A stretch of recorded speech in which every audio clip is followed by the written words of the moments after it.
আসসালামু আলাইকুম, সবাই কেমন আছেন? আশা করি সবাই ভালো আছেন। সো আজ অনেকদিন পর লাইভ ক্লাসগুলো করানো হয় না, প্লাস আমাদের লেসন যেগুলো ক্লাসগুলো নিতেছিলাম সময়ের স্বল্পতার জন্য আমি ক্লাসগুলো করাতে পারিনি, তার জন্য আন্তরিকভাবে দুঃখিত। সো আজ নতুন একটা টপিকস নিয়ে আপনাদের মাঝে চলে আসলাম।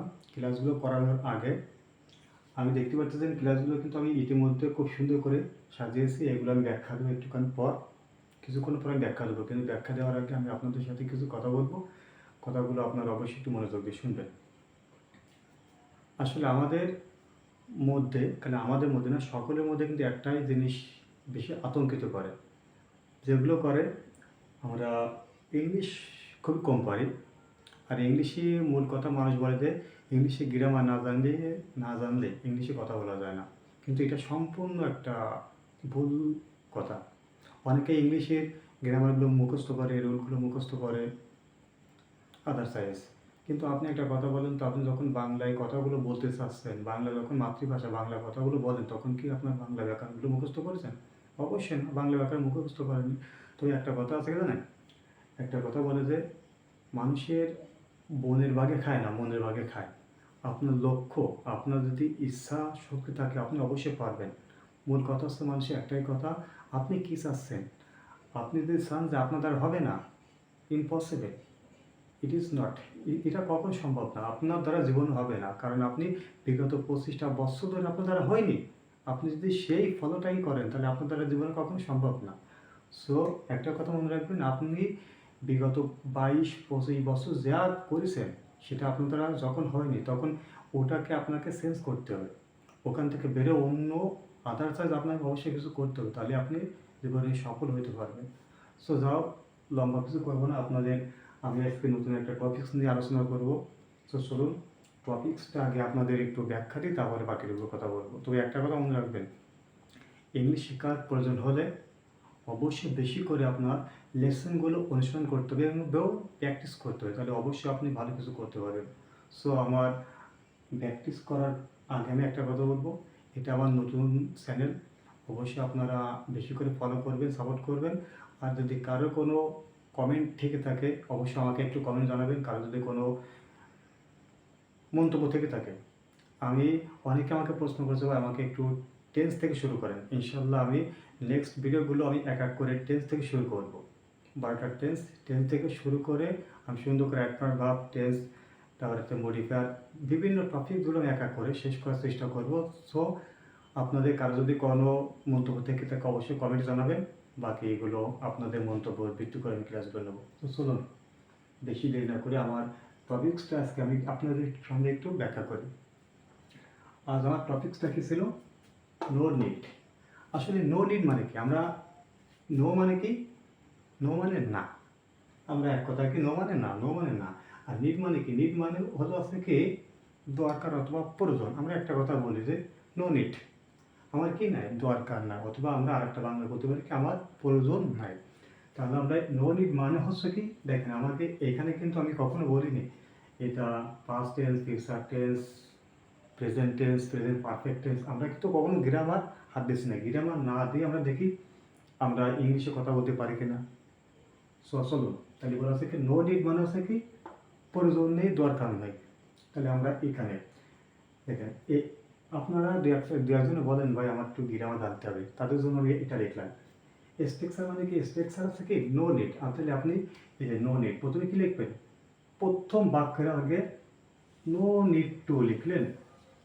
নো নিড টু, এটা আপনি প্রথম বাক্যে আগে লিখলেন, তারপরে কি আছে ভার্ব। তাহলে এটা আপনার প্রথমে আসবে, আসার পরে আপনি কি লিখবেন? ভার্ব লিখবেন। তাহলে নো নিডের পরে কি হবে? নো নিড টুর পরে আমাকে একটা ভার্ব আসবে। তাহলে আমরা no need plus verb plus objective. তাহলে অবজেক্টিভের আগে আমাকে কি আসে সবসময়? ভার্ব আসে। আর ভার্বের আগে সবসময় কি হয়? সাবজেক্ট থাকে। তাহলে আমাকে মনে করেন যে আমাকে একটা টপিক আছে কি নো নিড মানে কি, আমার প্রয়োজন নেই। তাহলে কি প্রয়োজন নেই? আমার গাড়ি প্রয়োজন নেই, আমার ফ্রেন্ডের প্রয়োজন নেই, আমার ইত্যাদি। আপনার কিছু অফিসে কমেন্টে জানা দিবেন। তাই নো নিড মানে হলে কি প্রয়োজন নেই, দরকার নেই। তারপরে আমরা কি আনবো? Verb plus objective. এগুলো আপনাদের রুল। ওই যে আপনারা অনেকে বলেন যে ভাই আমি গ্রামার ছাড়া বলতে পারি না, তাদের জন্য এই রুলটা। এবং চলে আসুন আমাদের বাকি যে কথাগুলো।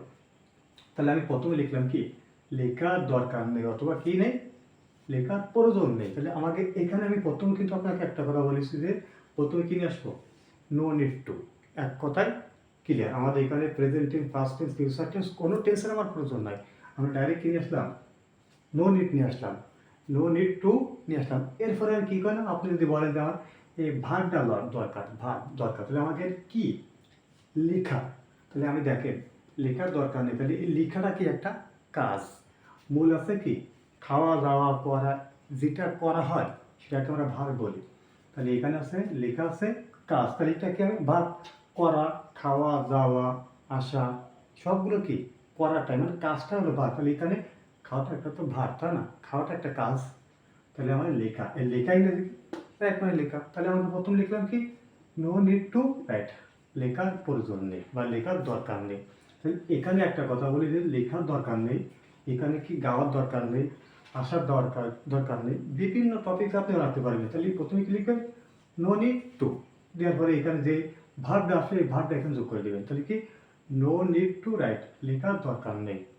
পরেরটা চলে আসুন, ব্যাখ্যা করি, দাঁড়ানোর দরকার নেই। তাহলে আপনি এক কাজ করেন, আপনাকে কি লিখলাম, যে এখানে লেখার দরকার নেই, তাহলে আবার এই দাঁড়ানোর দরকার নেই এর আগে কি লেখা, নো নিড টু। এই নো নিড টু লেখার পরে দাঁড়ানো ইংরেজি কি, স্ট্যান্ড। আমরা ছোটো তাদেরকে বলেছি কিন্তু স্ট্যান্ড আপ মানে কি উঠে দাঁড়ানো, সে স্ট্যান্ড মানে কি হলো, দাঁড়ানো। তাহলে আপনি লিখলেন নো নিড টু স্ট্যান্ড, মানে কি দাঁড়ানোর দরকার নেই।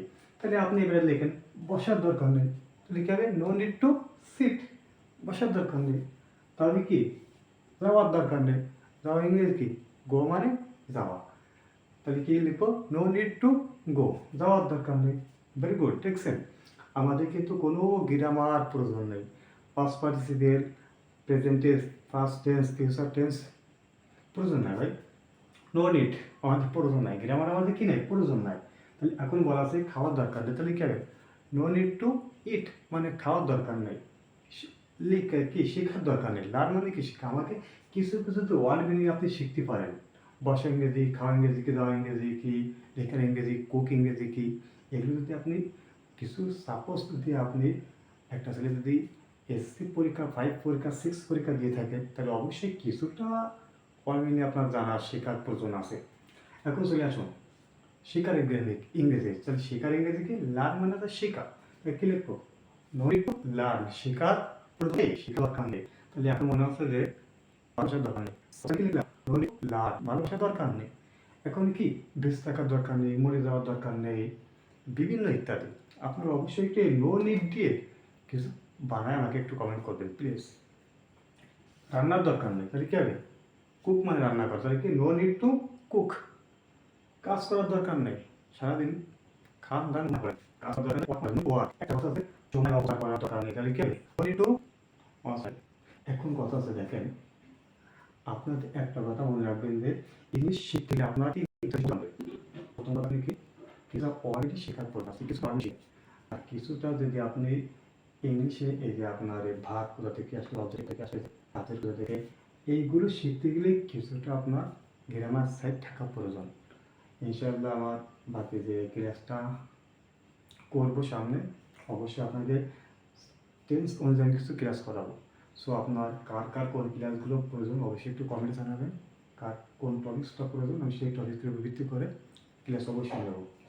সো তাহলে আপনাদের এই নো নিড দিয়ে আমাদের কিছু অল তৈরি আমাকে পড়ে এই পর্যন্ত। ইনশাআল্লাহ বাকি কোনো ক্লাস নেই, অবশ্যই আপনাদের সামনে যাবো।